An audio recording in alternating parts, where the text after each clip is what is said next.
يوحدنا لطريق الخير يوجهنا. الله تعالى أنزله ورسول الله معلمنا. هذا القرآن يوحدنا لطريق الخير يوجهنا. الله تعالى أنزله ورسول الله معلمنا. أعوذ بالله من الشيطان الرجيم. بسم الله الرحمن الرحيم. الحمد لله رب العالمين، وصلى الله على سيدنا محمد وآله الطيبين الطاهرين.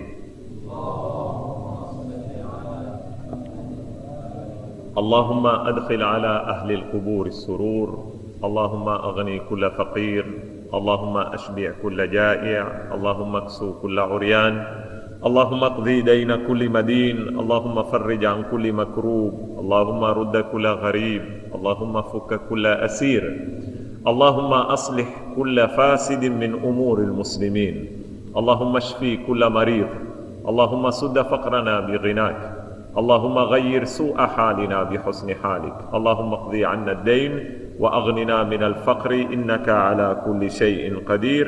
اللهم اشرح بالقرآن صدري، واستعمل بالقرآن بدني، ونور بالقرآن بصري، وأطلق بالقرآن لساني، وأعني عليه ما أبقيتني، فإنه لا حول ولا قوة إلا بك.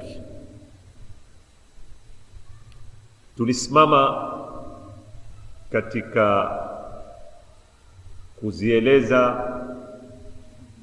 nyasila muhimu za tablighi zilioko katika maisha yetu, na nilishiria jana kwamba nimezigawanya katika makundi.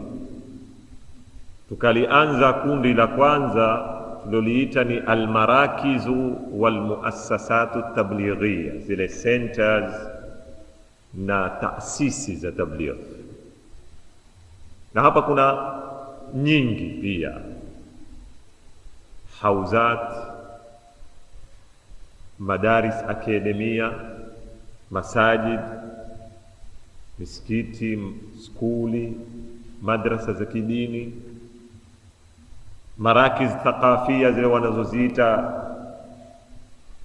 center za culture,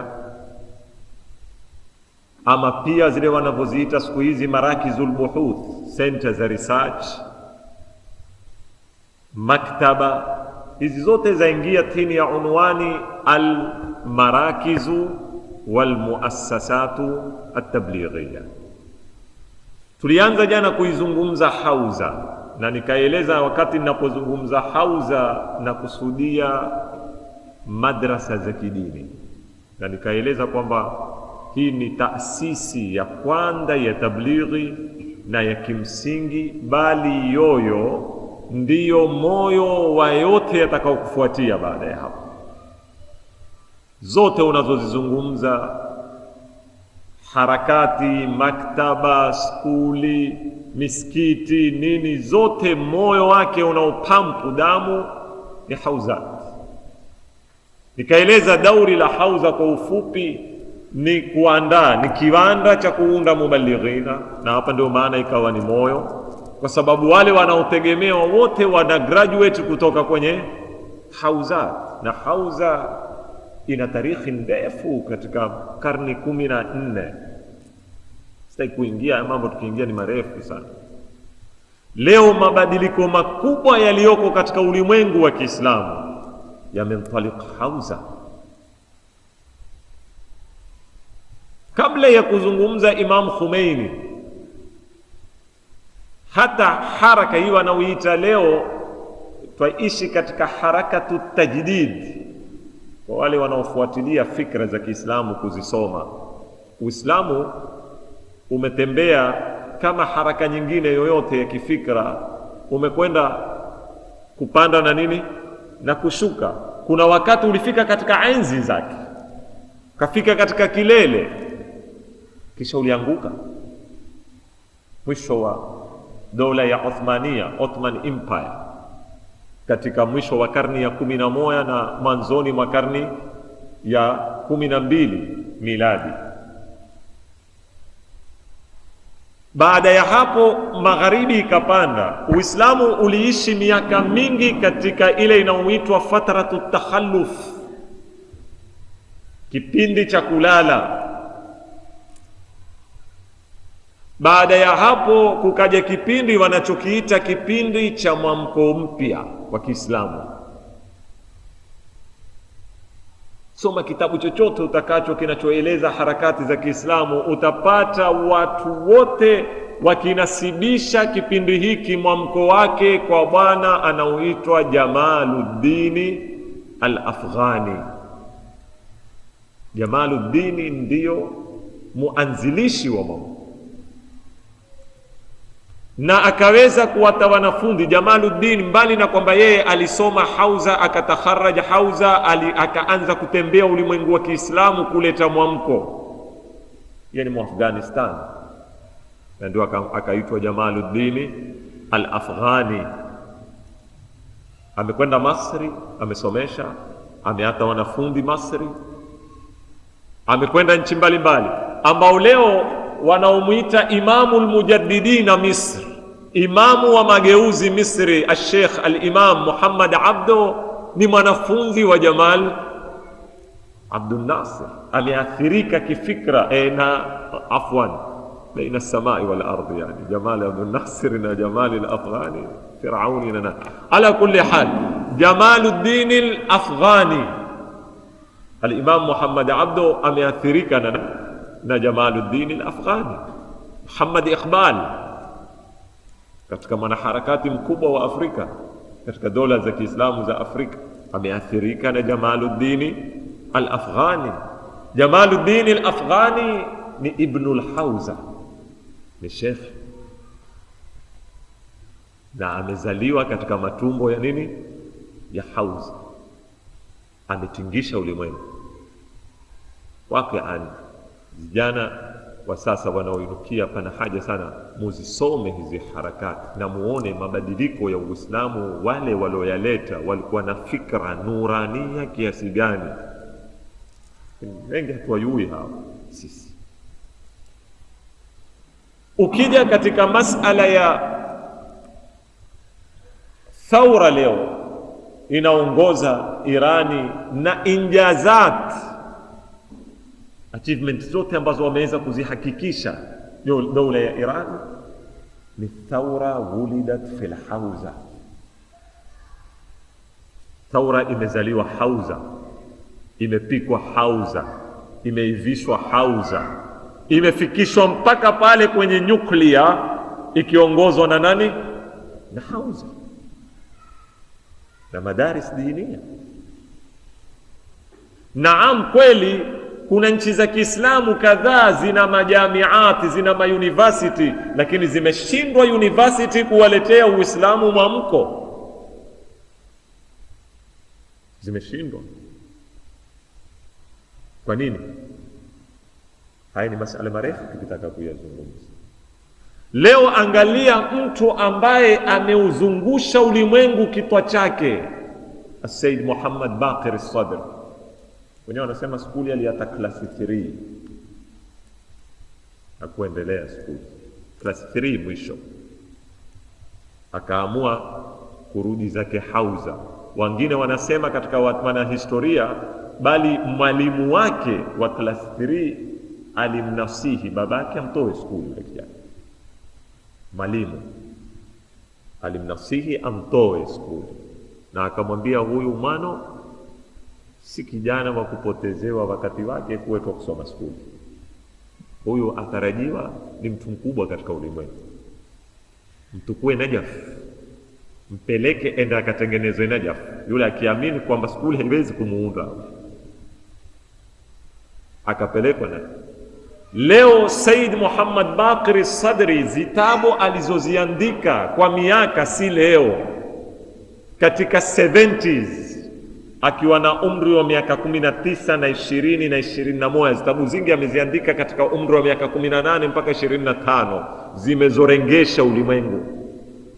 Kwanza ukianza na falsafatuna au philosophy, iqtisaduna au economy, zingine hakuweza kuzimaliza. Ana mujtamauna au society, ana siyasatuna. Hizi vitabu zilikuwa 4, azungumza falsafa, siasa, uchumi, jamii, zote akizitia na mujtamauna, siyasatuna. Leo iktisaduna ni kitabu maprofesa wa university washindwa kukisomesha, mpaka mara nyingine kutukuliwe baadhi ya wanafunzi wa Sayyid Shahid kama kina Dr. Abdul Hadi Al-Fadhli.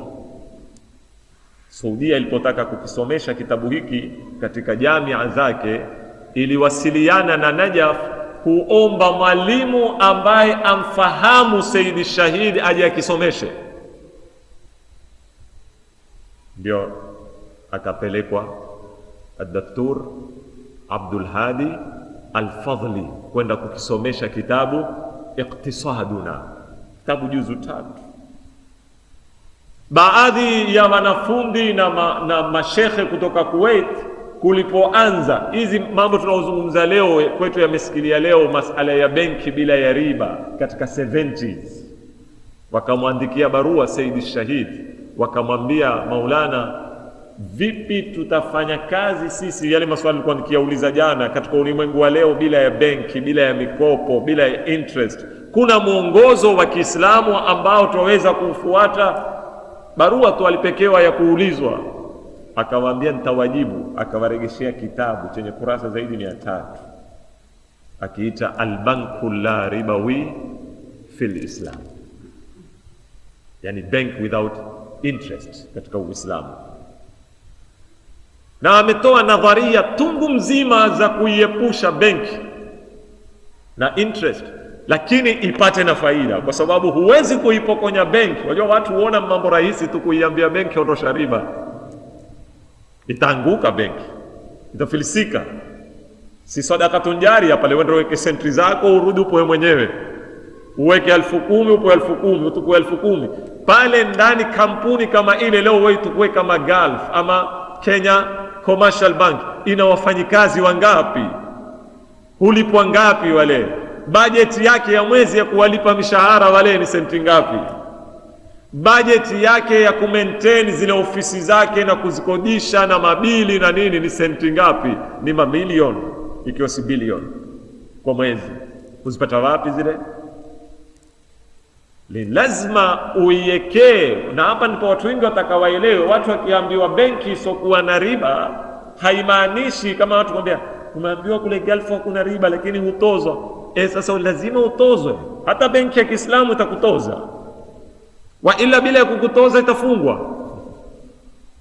Kwani wewe wafikiria wale walioko pale ofisini Gulf ulipo na nini kinachowalipa? Taban kuna ndia nyingi za benki kupatia pesa. Ndia ya kwanza, benki inapata pesa kwa istithmarat, kuziinvest zile pesa. Zile pesa mnakwenda kuziweka, wao huziinvest kwenye soko zikapata faida. Hiyo ni moja. Ndia ya pili, benki inaopata faida ni malipo inaokulipisha wewe katika kazi fulani wanazokufanyia. Mathalan kutransfer pesa zile wanazoziita tahwil. Wewe unapotoa pesa ukazituma, utakuta umekatiwa 200, 300. Ukitoa senti kwenye account mara nyingine ukatiwa 200, 300. Zile ni katika faida wanazozipata. Ya pili. Ya tatu katika faida wanazozipata benki ni interest, yani riba. Ile wewe wanaokuwekea ukitukua mkopo laki ukalipa 1,20,000. Uislamu ukikwambia wataka kuweka benki bila ya riba, haumaanishi waja kukukwambia wewe utakopesha 1,00,000 urudishe 1,00,000. La, watu wasahihishe fikra. Utakopesha 1,00,000 urudishe 1,20,000 hata katika benki za Kiislamu. Wa ila haiendi benki. Sasa huikwepa vipi riba? Uislamu huja na sigha ukaifanya 20,000 ile si riba. Na wengine ukwambia lakini ustadhi huku kutezeana. Si kutezeana. Nitakupa mfano tu. Baina ya nikah na sifah nini?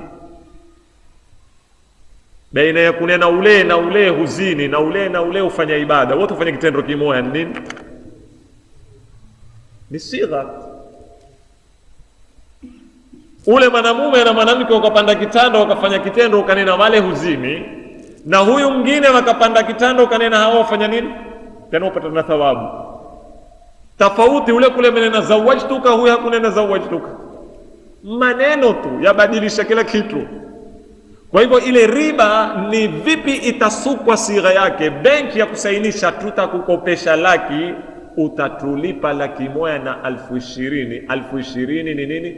Ni interest, ni riba yani. Uislamu ukwambia twakukopesha 100,000, utalipa 100,000. Lakini mimi kama benki ya Kiislamu sikukopeshi wewe 100,000 mpaka uinunue hii tasbihi 20,000. Moja katika nadharia amezozitoa Said Shahid, benki yaweza kutengeneza mathalan zibiriti laita zikapigwa chapa ya benki. Benki inaweza kutengeneza mobiles za offers hizi jamaa uziita yebo sio, za shilingi 1,000 na 2,000 ikawa na chapa chake.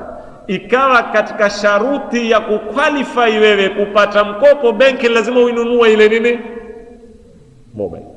Na mobile ile wakaiuza kwa bei wanaoitaka kubwa, wakakuuzia wewe mobile kwa shilingi 20,000. Ikawa kuinunua mobile ndio kuqualify kupata nini? Mkopo. Ukapoa mkopo laki ukarudisha laki. Hii ni moja katika nadharia ya kuikwepa riba. Nadharia ya kuikwepa riba amezotaja Said Shahidi nyingine moja. Wale wafanyikazi walioko benki pale wote walipwa na nani? Na wewe ama na benki? Wewe ukiingia mpaka umalize ule muamala wa kwenda kupata nini? Mkopo, sekretari atakutumikia wewe pale benki, clerk atakutumikia wewe pale benki, mpaka manager mwisho waweke nini? Saini yake kuupitisha ule muamala, yale makaratasi, mpaka ile saini ya manager. Si mfanyikazi wako, ni mfanyikazi wa wapi? Ule wa benki, wailipia.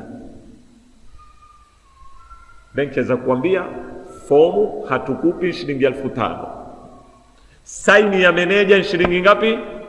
5,000, ndio uqualify kupata mkopo wa shilingi ngapi? Wa 100,000. Kwa hivyo wewe kabla hujapokea mkopo ushalipa shilingi 10,000, 15 ushaipa bank faida. Nyingi ziko, sitaki kuingia kwenye masala haya leo. Hizi ni zitu amezungumza Said Shahidi katika 70s katika kitabu chake Al-Banku la Rubawi. Na ndio utakuta leo pengine watu wengine maneno hayo hayawangii, lakini tawapa mfano kwenye maisha kila siku. Nyinyi mwala riba, ikiwa mwataka riba hakuna ziada. Wale hata makafiri waliona hiyo, wakanena innamal bay'u, wewe ununua mtei dunia shilingi ngapi? Shilingi kadhaa. Kwa kilo shilingi ngapi? 100. Kwa nini uzanye 120? Ile 20 ya nini? Si ni riba hiyo? Ndio wale wakamwambia Uislamu ukataza bure tu riba, lakini innamal bay'u mithlu riba. Mwenyezi Mungu akamwambia la, bei si katika si kama riba. Ahallallahu al-bay'a wa harrama ar-riba. Kwa sababu katika bei wewe unaponunua mtei kwa shilingi 100 ukazanya kwa 120, ile 20 waikata ni jasho lako, ni ile amali yako ya kwenda kununua na kwa kumuuzia huyu watu kwa ujira. Sio maana yake? Wewe leo watu waenda Dubai wanunua mashuga, nguo za vijana, ipata nguo kwa 1,000 ya kukuzanyia wewe 2,000. Ile 1,000 ameitoa wapi? Si ni riba hiyo? Ni jasho lake. Kwa hivyo benki leo ikupewe mkopo, kwani yeye nani wako, ana lazima gani ya kukupa mkopo wewe? Kwa hivyo kuna kazi ya juhudi yafanya, ni jasho lake, aisumbua kukuandalia wewe kukupa mkopo. Kwa nini asitukue ujira kwa ajili ya kazi hii anayokupa? Haya masala ni marefu, sitaki kuingia kutoka kwenye mada, nimependa tu kufungua kidogo. Lakini haya ni mabongo yametengenezwa hauza. Kwa hivyo Hauza katika maisha yetu Waislamu ndio moyo wa mabadiliko. Bila ya hauza, mabadiliko mengine hayana mwelekeo. Na somani, angaliani historia, angaliani leo kila munapopasherehekea pamefana panzaliwa hauza. Leo mtu anapokuja akakwambia angalia tanzim ya Hizbullah ilivyokuwa, haikutengenezwa university wala skuli, imetengenezwa wapi? Hauza. Wale zitwa wote ambao ndio mabongo wa kuipeleka ile, na ndio wenye ikhlasi ya kuilinda ile, na ndio wanaoijengea mikakati ya kidini, ni abnaul hauza wote. Ukitukua leadership ya Hizbullah wanaoita ya safu al-awwal, yote ni abnaul hauza. Ukipata watu ambao kwamba wamegraduate kutoka nini, unawapata ni katika safu ya pili au ya tatu au ya nne. Kuelewa al-allama Ayatullah Sheikh Yazbek, tukue Sheikh Naim Qasim, mtukue Sayyid Hassan Nasrullah, mtukue Sayyid Ibrahim al-Amini, mtukue Sayyid Hashim al-Musawi, wote abnaul hauza. Na wote hawa ndio shura Hizbullah, ndio safu al-awwal, karibu 6-7, wote ni amama, wote ni abnaul hauza. Yale mabadiliko yote yaliyokuja, hauza ina kazi kubwa, lakini ina na majukumu makubwa ambayo yataka kutekeleza katika uwanja wa tablighi. Chombo cha pili cha tablighi katika centers na taasisi ni al-maahid al-akademia, skuli, colleges. Hizi pia ni zituo muhimu za tablighi za kuwatengeneza watu. Min al-asaf ukoloni ulipokuja kwetu ulituletea zituo hizi zikafanywa ni dhidi ya Uislamu, na kukaingizwa ndani ajenda ambazo ni za kummaliza Muislamu, kama mando nilivyowasomea. Alaka relation ya Muislamu na zituo hizi ikawa ni mbaya kwa muda mrefu, na ikasababisha matatizo makubwa sana. Lakini pana haja sana ya chombo hiki Waislamu kukiregesha mikononi mwao, sababu ni chombo muhimu cha tablighi. Ni mahala unapomlea, unapomuunda mtoto.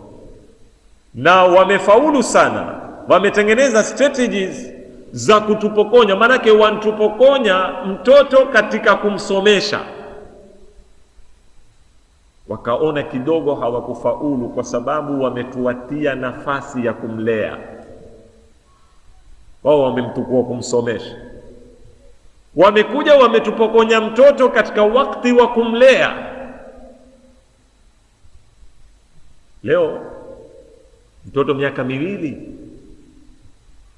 huku kwetu, zibado zingine sijui zitasikilia mpaka za maka sasa, wanazoziita play group, sijui kindergarten. Leo itafika wakati kutakuwa na nasari ya kijana cha miezi 6. Usistaajabu, tafungwa nepi zake zile na pampers na begi na kupekwa. Na hii wamefaulu kwa sababu wameutengeneza ulimwengu uende katika system hii, kisha wamerudi. Na sisi watu wa sasa tupenda raha na twakimbia majukumu. Manake leo mimi nadharia yangu, hizi tusheni nyingi na zuo zingi, utasikia mzazi, kwani hamfungui na saa 4 usiku chuo? Pia utapata kifungua cha saa 4 usiku, utapata vijana wenye kuetewa. Kwani hamfungui na chuo cha saa 6 usiku? Pia utaitewa. Kwa sababu ni kila mmoja ataka kukimbia nini? Majukumu. Wewe sikiza tu yao sasa, zikifungwa madrasa ama zikifungwa skuli, usisikize lugha za wazazi. Mwalimu naye huko hafungui, iko chuo tukasona ruhu zetu. Sasa chuo wewe ni cha kukusonesha roho yako. Sasa wametuwahi hapa. Kwa hivyo mtu ona miaka miwili kero kuye kijana nyumbani, miaka miwili, miaka mitatu kuende mehulia henda huko ukirudi huko hata lepekele huko. Ngamtana kutoa utakuwa free. Sasa mwenye kuranga, mwenye zijumba, mwenye nini, mwenye birthday, mwenye matanga, kila sampuli sasa hutoka hapo. Sasa wantupokonya mpaka kuwalea vijana. Kisha imekuwa ni system. Maana watu wengine wakwambia sasa ustadhi tusipeke, ni wape. Hii ni reality. Hakuna aweza kuikimbia. Sharti tunene ukweli. Hata sisi tunenao hatuwezi kuikimbia. Ndio leo utakuta kumtokewa maandamano baadhi ya walimu wazuo wankwenda kwa mkubwa wa education kulalamika kwa nini skuli jana hurudishwa Jumamosi na Jumapili. Kaja ikabainika mwalimu mmoja katika wale wafanyao maandamano mwane ndiye arudio Jumamosi skuli. Yeye hutia moto watu, huenda kutoka kwa nani? Kwa dio hufanywa thaura. Kwa nini skuli imewaambia jana kurudi Jumamosi? Yeye wani nyumbani hawazilii kutoka Jumamosi kwenda skuli. Ndio hapa panapokuja kitu kinachoitwa tanaqud. Katika ukweli zungumza ule, hili ni hali halisi leo iko. Mimi tutapeka mtoto wangu nasari na wewe, no way. Lifestyle wameshaitengeneza iwe hivi, wa ila mtoto ukitompeleka pale pia kuna matatizo yake mengine, atakuwa out of system. Atakuja kuishi, atajiona yeye ni mgeni katika dunia hii. Sasa wantupokonya watoto kuwasomesha, wantupokonya watoto kuwalea pia. Ile miaka 7 pia hatunaotenda nyumbani. Alituambia Mtume, wateni vijana miaka 7 wafanye nini? Wateze. Miaka 7 wafundisheni adabu, na miaka 7 waelimisheni. Miaka 21 programu ya Kiislamu. Au katika riwaya nyingine imezopokewa kwa bwana Mtume sallallahu alaihi wa sallam yasema 7 amirun wa 7 asirun wa 7 wazirun. 7 amirun wa 7 asirun wa 7 wazirun. Miaka 7 ni mfalme. Tunakwambia miaka 7 kijana nyumbani ndo queen, ndio king yani. Mama kadhaa watu wote msikiza yeye. Akilia watu wote msikiza yeye. Akitaka yeye kula kila mwenye nacho tawata mpe yeye. Skirimu umemalizika yake na yako haitaka tawata umpe. 7 amiru, falme pale. Mwateni atumie ufalme wake akomana. Wa 7 asirun, lakini miaka 7 inayofuatia ni mateka. Yani kuanzia miaka 7 mpaka 14 sasa mweke sawa. Si hivi ni hivi. Hakuna control, watoka, wenda wapi, rafiki yako nani. Usiona mateka anapopekwa, waketi wapi, watezana nani, wafanya nini. Hiyo ni asirun. Kisha akwambia wa 7, miaka 7 inaokuja ni waziri wako, yani ni mwenzako. Yani kuanzia miaka 14 mpaka 20 ashabalighi huyo. Ashakuwa mtu mzima Kiislamu. Kwa hiyo sasa zungumza naye kama nani? Kama mwenzako, mkinaishe sasa. Huku kwenye asiri, aelewe asielewe lazima amke ndo skuli. Aelewe asielewe lazima afanye nini? Atwali. Aelewe asielewe hufai kwenda hapa. Lakini kuna mahali nafika na ubidi uzungumze naye kanid kama mwenzako, umkinaishe. Sasa hizi vitu tumezipoteza. Sasa suluhisho ni nini? Leo utakuta harakati sasa, sitaki kuzungumza ulimwengu mzima, kwetu Kenya, Mombasa, Malindi, watu wakuja na fikra suluhisho, tuzitukue skuli, tuzikontrol sisi. Hatuwezi kuzikataa. Tulijaribu kusema skuli ni haramu, haifai. At the end zitufikisha wapi? Tumeshindwa. Simandi ya Sheikh Ayatullah Sheikh Muhammad Mahdi Shamsuddin anapoijadili hii culture anaita thaqafatu rafdhi mawqifu rafdhi al-gharb, huu msimamo wa kukataa ya wazungu. Asema moja ni skuli, moja hataki kuzungumza kizungu. Asema ni asadun bila anyab, ni simba asokuwa na manyara wala meno. Alitia matakuro tu, akaja akavamiwa, akaonekana kumbe si nani, si simba. Katika kitabu chake anachojadili masala ya ilmania, secularism inavyovamia ulimwengu wa Kiislamu na misimamo ya maulama kupambana, akasema wale waloketi wakanena skuli ni haramu, kile cha magharibi haifai, kuvaa tai haifai, kuvaa suti haifai, kuzungumza kizungu haifai, asema wale wote walikuwa ni masimba, hawana manyara wala meno. Na dalili ziliwachukua, wimbi liliwatukua likaenda na wao.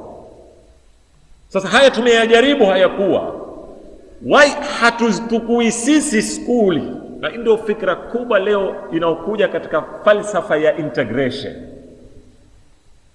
Tunapokuwa tuweza kuanzisha private school, nursery school, primary school, secondary school, ambazo zitakuwa ni chini ya uongozi wetu, tutaweza kutengeneza mazingira ndani ya kuwalelea watoto wetu na kuwasomesha kwa mujibu wa maadili ya Kiislamu. Hii ni nukta muhimu sana ambayo nataka ifanye.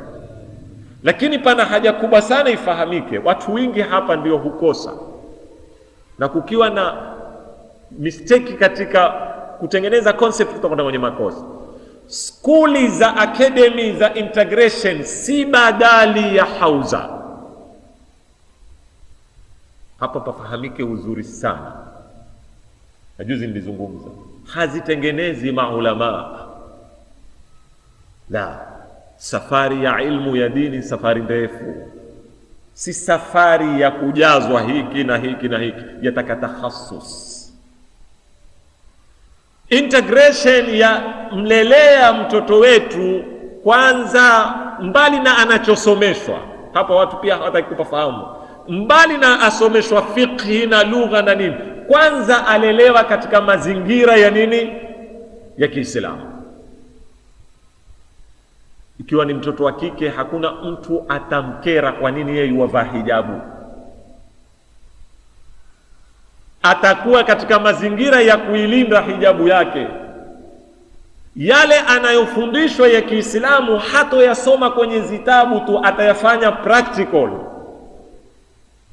Kinyume na kule aweza kuingia mwalimu wa kumsomesha IRE klasini, akamwambia mwanamke lazima avae shuga, ule msomeshao nyewe zake ziko wazi.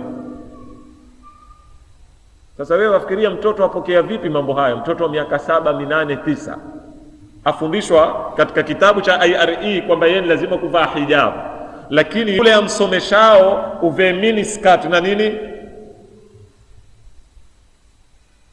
Wadi sasa hapa kuna kuwa na migongano. Concept gani yule kijana ataitengeneza pale? Mtoto yule anaambiwa wewe mwanamume na mwanamke Kiislamu ni haramu musafaha, usishake hand. Kisha pale ameona mwalimu wake mwanamume na mwalimu wake mwanamke ufanya nini? Upanana mikono. Umemtengenezea fikra gani yule mtoto? Na mengi sasa yatukue yaliyoko. Sasa katika umuhimu mkubwa wa hizi integration ni kuhakikisha kutengeneza mazingira ya kupractice Uislamu kimatendo, sio kujaza tu information katika kichwa. Hiyo nukta ya kwanza. Pili, IRE iliyoko katika syllabus au curriculum zetu haimsomeshi mtoto wetu dini. Ni mipako ya mirambo na kurambishwa. Na zaidi ni ukete hapo, sengine walimu hapa huwa wakiniletea baadhi ya maswali. Sasa kuna swali limekuja kwenye IRE lina nini, ni zitandawili kuliko kwa dini. Unajua kuna masuala nzitandawili si dini. Kama ule mtu atakwambia ni ipi 4 isokuwa ya 5, kuna dini hiyo. Ni zipi 6 zisokuwa na 7, si khalaqa 7 samawati fi 6, hizi zitandawili hizo. Ni zipi 8 isokuwa na 9, ati malaika watukuzia nini arshi. Hizi si asila za kidini hizi. Hizi ni asila kama zile tandawili, tega nkutege nini, utamwambia mtu na nyumba yangu haina mlango nini, ni yai, sio haya. Hizi dini hizi si elimu, hizi nzitandawili. Ala kulli hal, kwa hivyo mambo mengine yatakayafahamike. Sasa sisi katika hii system ya integration tunataka kumfanya kijana aupate Uislamu kwa kadri ya haja, kwa kadri ya haja, kwa umri wake. Kesho mtoto yule lau amaliza mpaka form 4, amebalance, amesoma katika secular, amesoma na masomo ya Kiislamu mpaka kiwango kile cha secondary, lau sasa ataka kuwa mwanachuoni, yuko tayari. Ataka kutakhasas, lau atakwenda jamia sasa miaka 4-5 aende akaspecialize na Islamic studies, unaweza kuwa alim. Hataki kuwa mwanachuoni, ataka kuwa mwingine, ni mtu ajua dini yake kwa kadiri ya kuishi katika maisha yake, hadanganywi, hapotezwi. Hii ndio malengo ya nini, ya integration. Sasa tu kuna tabu moja, hizi integration leo zahatarishwa na mambo kadhaa. Kwanza zahatarishwa na neno fashion. Neno nini? Fashion. Kwa sababu katika culture yetu sisi watu wa huku wapwani, katika kufanya mambo yetu hufanya zaidi kifashion kuliko kuwa ni qanaa. Wajua kuna wewe waweza kufanya jambo ni qanaa yako, inshallah watu waamu wote wakwambie si hilo, mimi nimekinai ni hili, mnitake msinitake shauri zetu. Hiyo tunaita nini?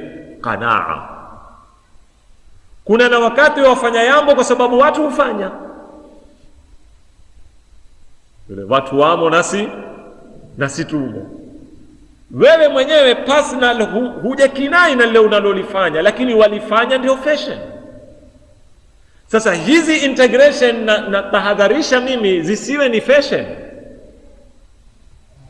Manake leo Waislamu wingi wamekuwa katika mwamko wa kutaka kujua kuwapeleka watoto wao shule za integration. Wameze kuona hatari ya ile system tulokuweko, kizazi kinachokuja kinapowinga. Sasa na hizi shule zimekuwa ni biashara na ni marketing. Sasa hasa katika marketing wewe waangalia wateja wataka nini, kinachowavutia. Sasa leo kuna baadhi ya skuli nyingi zimeanzishwa, si hapa tu, Mombasa wapi, kwa majina ya integration, kwa kadri ya kumvutia mtu basi. Lakini ukiingia ndani waizengea integration huioni, kwa sababu it is very expensive, haiendi kwenye mantiki ya kibiashara. Leo wewe waendesha skuli, mathalan sisi leo hapa tuna class 16, stream 2, pengine walimu wa sekula peke yake 18, ilikuwa tutosha hiyo kuendesha skuli.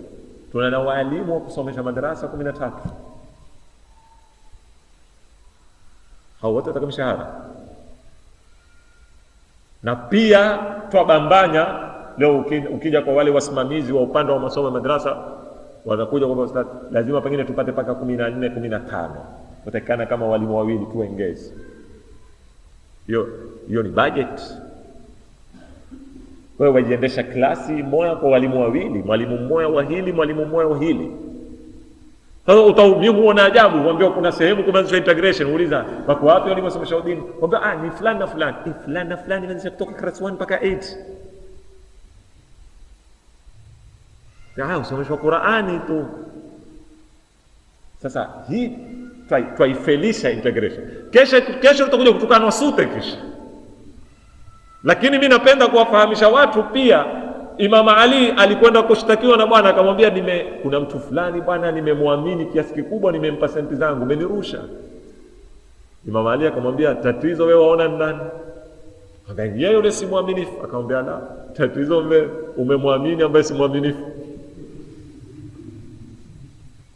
Lam yakhunka al-amin walakin i'tamantal khain, hakukukhini mwaminifu, wewe umemwamini asiyekuwa mwaminifu. Sasa watu wana muhimu sana hizi wazifuatalie. Hili ni tatizo la kwanza. Nasema integration zisiwe fashion, ziwe kwa maana ya nini? Ya integration. Pili, shabaha ya kwanza ya integration ni kuja kupambana na tatizo sugu la ukosefu wa watoto wetu kusoma dini na ukosefu wa mazingira bora ya kuwalelea watoto wetu katika mazingira ya kidini. Hii ndio lengo la kwanza tunataka tushughulikie, sio kuingia katika competition na skuli zimezokomaa tukahakikisha sisi tutaperform vizuri. Hapa ni mahala muhimu sana watu waende. Na nazungumza aulawiyat, nazungumza priority. Hakuna skuli utaianza leo, ifanye mtihani leo, ishinde nana. Hata hizo skuli zenye majina, mkirudi mkizisoma history yake, leo isomeni history ya Sheikh Zaid, mpaka kufika pale ilipofika, intukua miaka mingapi? Na je, mtihani wa kwanza wa Sheikh Zaid wa form 4 na wa pili na wa tatu, mwazijua result zake zilikuwaje? Ni mambo muhimu sana. Hakuna kiteremshwao kikatembea. Kwa hivyo watu masulina, wale wasimamizi wa hizo integration, community ya press, jamii ya kupress hapa, mpaka yani inakuwa ile tarkizi yako yote wewe uko kwenye kuperform, kisha ukishtuka ala hisabi ya integration imepotea, masomo ya dini hayasomeshi tena, mazingira ya dini hakiwa maanani tena, leo wafukuza, lazima sisi tutengeneze mini score ya 400. Tukajisahau. Wajua mwanadamu ana tabu moja, na hapa nataka mnifahamu vizuri sana. Mtu aweza kuwa hulasima bila mtuzi siku zote, hulasima bila mtuzi, hulasima bila mtuzi, yani ndio uwezo wake. Leo ukaenda ukamwambia mimi nataka kukuletea mabadiliko kwenye maisha yako. Matatizo yako nini? Matatizo yangu mimi nipate mtuzi wangu, nikamilishe hii sima, ikamilike na zitoweo zake. Bas. Sawa. Ukianda siku ya pili aitakabiriani, haioni yaski. Taratibu. Sisi tulikuwa kwenye problem. Wajua watu watakafahamu kitu kimoja. Sisi tulikuwa hatuperform kwenye serikali za skuli, na vile vile watoto wetu hawasomi dini. Hatuperform. Sineni hatuongozi, hatuperform. Mtoto kuilia na 180. Umri wote umempeka skuli na hukuetea wewe 180. Na kwenye dini hajui alfube. Sasa leo ikiwa imekuja integration, imeweza kukupa kijana ana 300 ayua na dini, it is a step. Tusisahau pale tulipotoka. Ni yuzi tu. Manake leo utakuta watu hizi skuli za private wamejengea matumaini makubwa. Ni muhimu, na sisi tuna matumaini makubwa, na sisi tufanya kazi kwa ajili ya target kubwa. Lakini twajua kuna mambo yatapatikana baada ya miaka 5, kuna mambo tutakuja baada. Iangalieni mathalan tahdhib leo Malindi, katika integration za mando sisi tumejifunza mengi kwao. Washafanya 8 karibu mara 6 mara 7, sasa hivi wakupigia mini score ya 370 mpaka 370 mini score yao. Lakini hawakuanza hapo, na wameishi katika matatizo kadha wakadha. Lakini kitu ninachokitaka mimi ni kwamba mwanangu alipokuwa akisoma skuli ya serikali ya Janamia alikuwa akinetea 200 na hayuwe hata kusoma Qur'ani. Leo uko kwenye integration anetea 250, lakini ajua dini yake. Ipi ni bora kwako? Sasa hapa ni mahala pamoja tuweza kuzikosa integration tukipresi sana. Na mimi nazijua baadhi ya skuli zimebadilika, zimekuwa skuli za matajiri. Wajua ukipress kwenye perform, you press wataka mimi nipate budget. Ukipress mimi nipate budget, wanaokuja kwenye skuli yangu ni nani? Wenye uwezo. Kwa hivyo finatija tabaka ya kawaida hawana nafasi hapa skuli. Hili pia taka watu walifahamu vizuri sana. Leo kuna baadhi ya integration watu maskini wote wametoa vijana zao, wameshindwa. Imefika wakati kwa tamu watu walipa 16,000 kwa tamu 16. Wajua watu huona quality huja bure bure. Quality haiji kwa shilingi 2,000 wala kwa shilingi 3,000. Ukitaka nini knowledge ya nzuri you have, kwa sababu utafute professional, utafute walimu best, uibe, utoe, asikutoke. Yao sasa ufanywe interview si matumbo watu wawili.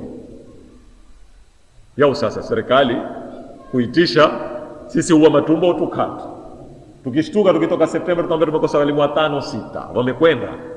Bali kwa nini waende? Ilikuwa huko uwezekano kuambia msende. Lakini nani ataubeba mzigo huu? Ni mzazi. Mzazi uko tayari? Leo ikiwa sisi tulipisha fees 3,000 per term, uko tayari kutupa 9,000 per term? Tumpe mwalimu 30,000 atakayekupoa 20 kwenda serikalini, tusimwambie usende baki hapa? Sisi tumeelewana vizuri sana. Kwa hivyo kuna zitu mkizipresi sana mazivunda. Kuna hadithi moja ingawa mimi nina mushkili nayo hadithi hii. Uneno wa Mwenyezi Mungu amemuumba mwanamke na kibavu jongo, sio? Kawa hizi ni fikra kiasi fulani nataka tuziangalie yani. Hii fikra za kumwangalia mwanamke kwamba ni masdaru shari yani, yeye ni shari tu. Mwenyezi Mungu amemuumba mwanamke na kibavu jongo. Ukikivata ni jongo. Ukipigana kukinyosha utafanya nini? Utakivunda. Sasa haya ni mahatarisho yaelekeza. Fashion, integration zisiwe fashion. Integration zisitoke kwenye filosofi yake.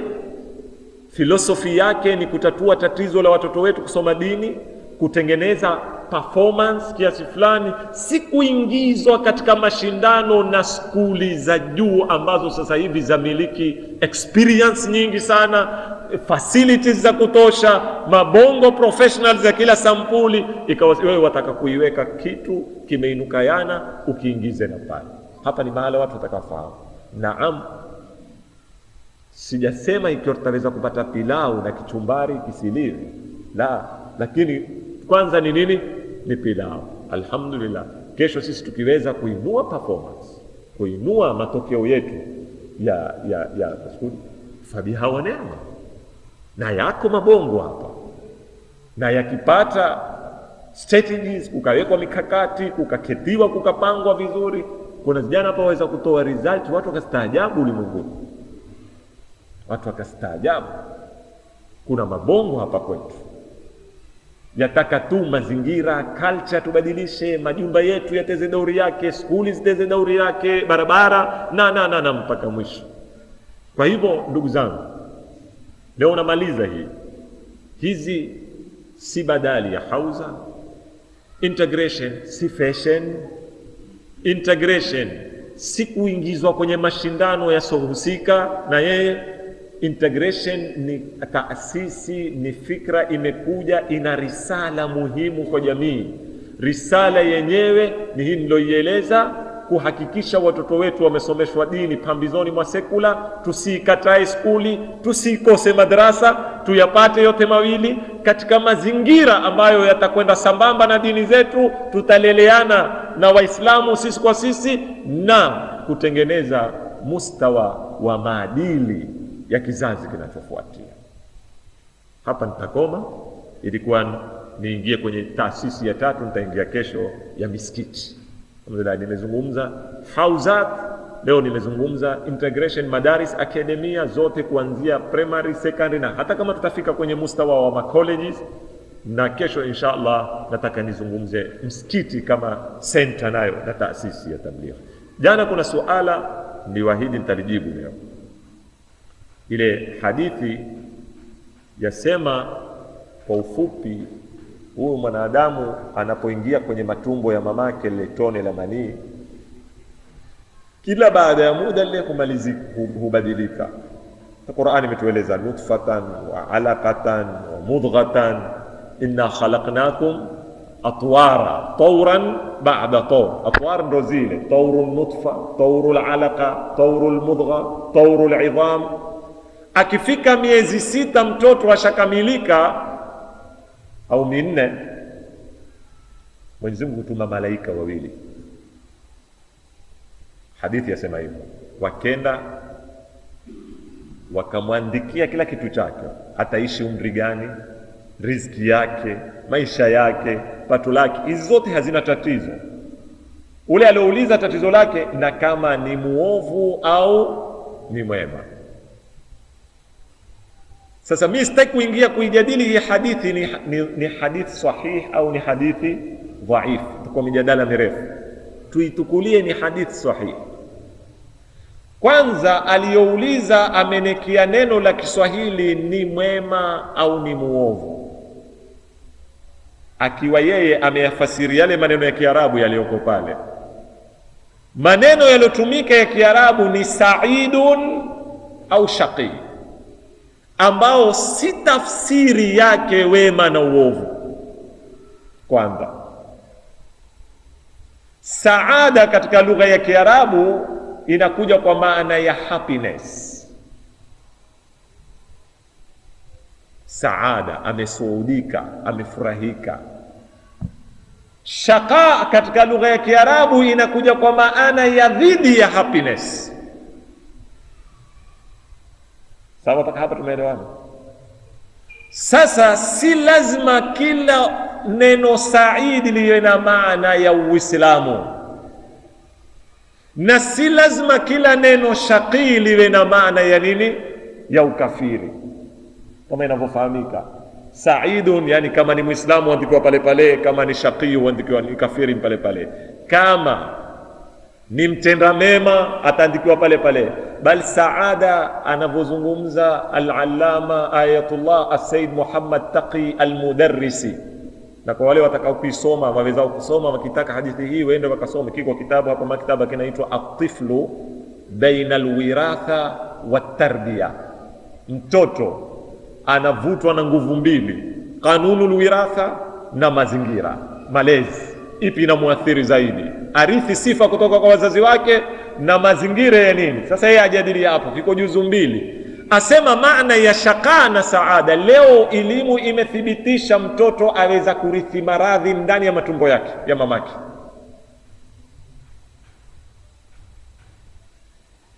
Bali hata zaidi, leo kuna baadhi ya maradhi ukienda hospitali ukipima huulizwa, ni kwenu kuna maradhi ya sukari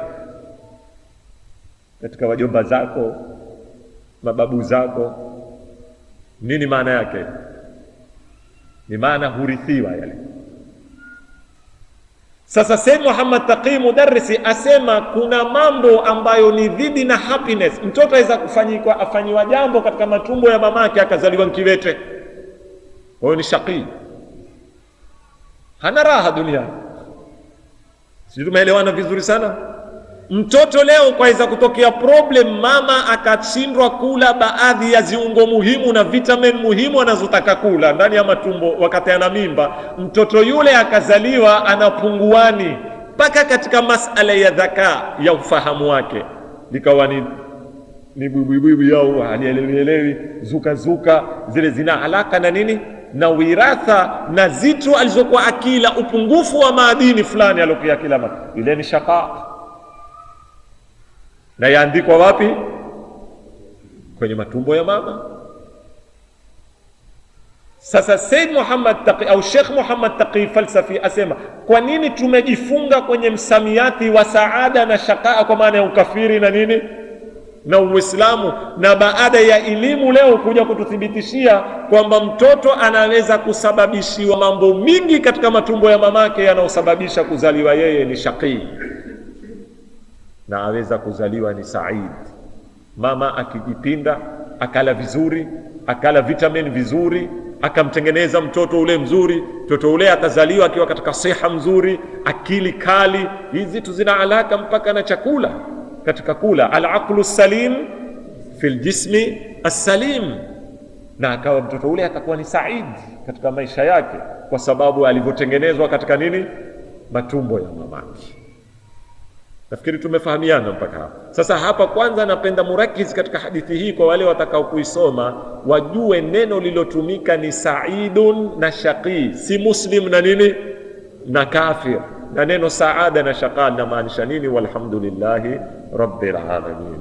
Ashraqat nafsi bi nurin min fuadi hinama raddadtu ya rabbal ibadi وانتشت روحي وصار الدمع يجري يا إلهي خذ بقلبي للرشاد أشرقت نفسي بنور من فؤادي